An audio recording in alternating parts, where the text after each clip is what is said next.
Junior NTR, Hrithik Roshan కలిసి నటించిన చిత్రం వార్ 2. ఎన్టీఆర్ పుట్టినరోజు సందర్భంగా మే 20న ఈ సినిమా టీజర్ రిలీజ్ కాగా ఆడియన్స్ నుంచి మంచి రెస్పాన్స్ వస్తోంది. కాగా ఈ సినిమా కోసం ఎన్టీఆర్ భారీ రెమ్యునరేషన్ తీసుకున్నారని తెలుస్తోంది. ఇప్పటికే అన్ని హంగులు పూర్తి చేసుకున్న ఈ సినిమా ఆగస్టు 14న ప్రేక్షకుల ముందుకు రానుంది.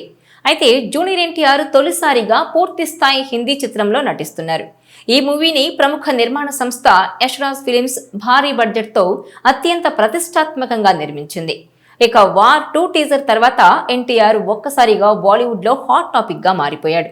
ఈ సినిమాలో ఎన్టీఆర్ నెగిటివ్ రోల్ పోషిస్తున్నాడని సమాచారం. ఈ క్రమంలోనే వార్ 2 సినిమాకు ఎన్టీఆర్ రెమ్యునరేషన్ ఇప్పుడు అటు బాలీవుడ్లోనూ ఇటు టాలీవుడ్లోనూ ఇంట్రెస్టింగ్గా మారింది.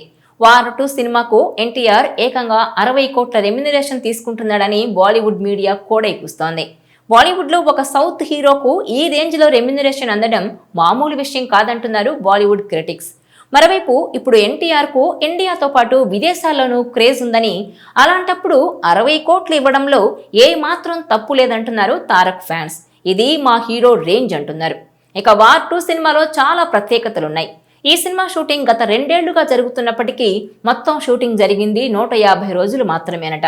ఈ సినిమా షూటింగ్ కోసం చిత్ర బృందం 6 దేశాలు చుట్టేసింది. మన దేశంతో పాటు స్పెయిన్, ఇటలీ, అబుదాబి, జపాన్, రష్యాలో వార్ 2 సినిమాను చిత్రీకరించారు. ముఖ్యంగా యాక్షన్ సీక్వెన్స్ కోసం భారీగా ఖర్చు పెట్టారు. ఈ సినిమాలోని యాక్షన్, డాన్స్ సన్నివేశాలను విదేశాల్లో చిత్రీకరించారు. టీజర్లో యాక్షన్ సన్నివేశాలకు సంబంధించిన కొన్ని సీన్స్ ఇప్పటికే చూపించారు. అలాగే ఈ చిత్రంలో హాలీవుడ్ స్థాయి చేజింగ్ సన్నివేశాలు ఉంటాయని అర్థమవుతోంది. ఇక ఈ మూవీలో హృతిక్, జూనియర్ ఎన్టీఆర్ మధ్య డాన్సులు, అద్దరిపోయే ఫైట్స్ ఉంటాయని సమాచారం. 6 ఏళ్ల క్రితం వచ్చిన వార్ సినిమాకు సీక్వెల్ గా ఈ వార్ 2 తెరకెక్కింది. వార్లో టైగర్ ష్రాఫ్, హృతిక్ రోషన్ నటించగా ప్రస్తుతం Hrithik Roshan, junior NTR screen share చేసుకుంటున్నారు. ఇక ఈ సినిమా ఆగస్టు 14న విడుదలవుతోంది.